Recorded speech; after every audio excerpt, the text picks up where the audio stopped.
Peace be with you. Friends, this great feast of the baptism of the Lord is as good a time as any to reflect on the significance of the most primordial sacrament of the church, by which I mean the sacrament of baptism. Chances are pretty much everybody listening to me right now has been baptized. So it's a sacrament of enormous importance. It links all of us together. One of the earliest descriptions of baptism in our great tradition is Vitae Spiritualis Janua, which is Latin for the door of the spiritual life.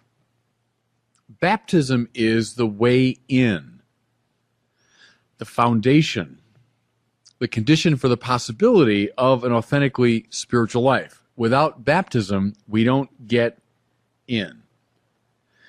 Now, to grasp the full meaning of this is to understand something really decisive about Christianity. Christianity is not primarily about becoming a good person or doing the right thing, or in Flannery O'Connor's phrase, having a heart of gold. Because, see, let's face it, anybody, pagan, Muslim, Jew, non-believer, could be any of those things. And mind you, I'm not bad-mouthing it. I hope that you're a nice person. I hope you have a heart of gold. I hope you do the right thing. But see, none of that is distinctive to Christianity. To be a Christian is to be grafted onto Christ, and hence to be drawn into the very dynamics of the inner life of God. Now let me just say that again, because I think it's so important.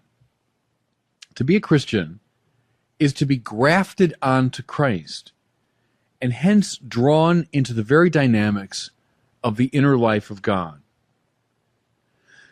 Doing good things, being ethically upright, great. It'll flow from what I'm talking about. But what I'm talking about now is the more fundamental truth. See, as Christians, we don't speak simply of following Jesus or imitating Jesus, as important as those are. Rather, we speak of becoming a member of his mystical body, and therefore sharing in his own relationship to the Father. See, that's decisive. Jesus is the Son of God by nature. We become, by baptism, sons and daughters of God by adoption. That's another way to state the same point.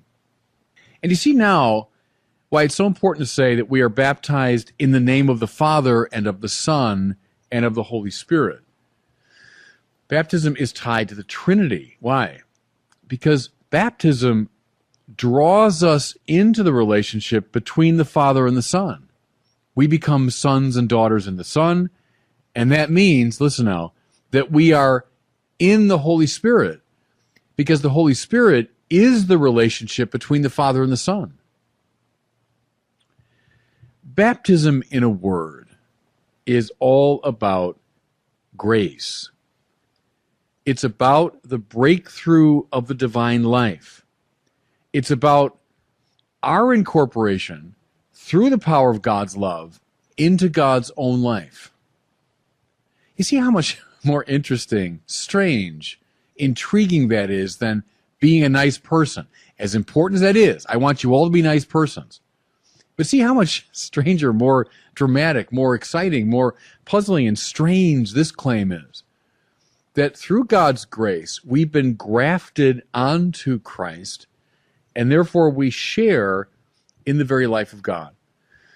Think for a second now, whenever you pray as a Catholic and you bless yourself in the name of the Father, Son, and Holy Spirit, what you're doing is you're signaling your own baptismal identity in a certain way. Because you're praying not so much outside of God, you're praying in God. See, in the name of the Father and of the Son and of the Holy Spirit, meaning as a participant in the Son, you are sharing in the Holy Spirit. That's Christian prayer. Listen here to the great theologian Gregory of Nazianzen, one of the Cappadocian church fathers from the 4th century. Listen to him. Baptism is God's most beautiful and magnificent gift. It's called a gift because it's conferred on those who bring nothing of their own. It's called grace since it's given even to the guilty. It's terrific, isn't it? He's making the point now that much more beautifully that I've been trying to make. Baptism is God's most magnificent gift. Gift because it's conferred on those who bring nothing of their own. See, the minute we start playing this game, if I do these good things, then I'll get the love of God. If I'm a good boy or girl, then God will reward me. See, I'm just in a bad spiritual space. Baptism is a gift conferred on those who bring nothing of their own. It's grace. And then, beautiful, isn't it? Grace, since it's given even to the guilty. It's not a question of, oh, I've made myself innocent, therefore I'm worthy of God's love. No, the contrary. It's given to the guilty. God makes his sun to shine on the good and bad alike. That's why baptism is this primordial grace. What did Jesus himself say? It's not you who've chosen me, but I who have chosen you. You know, friends, I know I've said it before, but to get that right is to get everything right. It's called the principle of the primacy of grace. Gratia prima, grace first. Baptism is the sacramental ratification, the sacramental sign of that choice. And by choice here, I mean Christ's choice of you, not your choice of him. Now, once we get this clear, we can see why baptism, and I'll use theological language here, justifies us. Why it washes away our sin. See, all of us are born into a deeply dysfunctional world. A world conditioned by millennia and eons of selfishness, cruelty, injustice, stupidity, and fear. What this has done is it's created a poisonous atmosphere which conditions all of our thoughts and moves and actions. See, we're getting close now to what the church means by original sin. See, we don't choose this dysfunction. We are born into it. We breathe it in from the beginning. It's in our blood, even our nerves and our bones.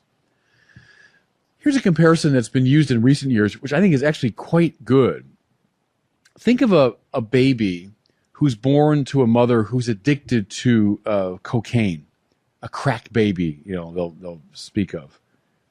The baby is born with his mother's addiction.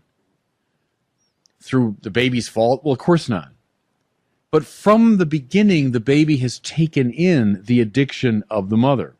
We don't blame the child, but at the same time, we'd be foolish to deny that he has the addiction, indeed from the beginning. Or think of a child born into a deeply dysfunctional family. Let's say a family characterized by alcoholism or sexual abuse or physical abuse. From the first moments of his life, that child is conditioned by a warped world. That's all he knows. He knows this way of being in the world. And you see how nothing or nobody from within that family could possibly save him. Why? Well, because they're the problem, not the solution. They're as conditioned by it as he is. Only an influence coming radically from the outside could extricate that child from his suffering.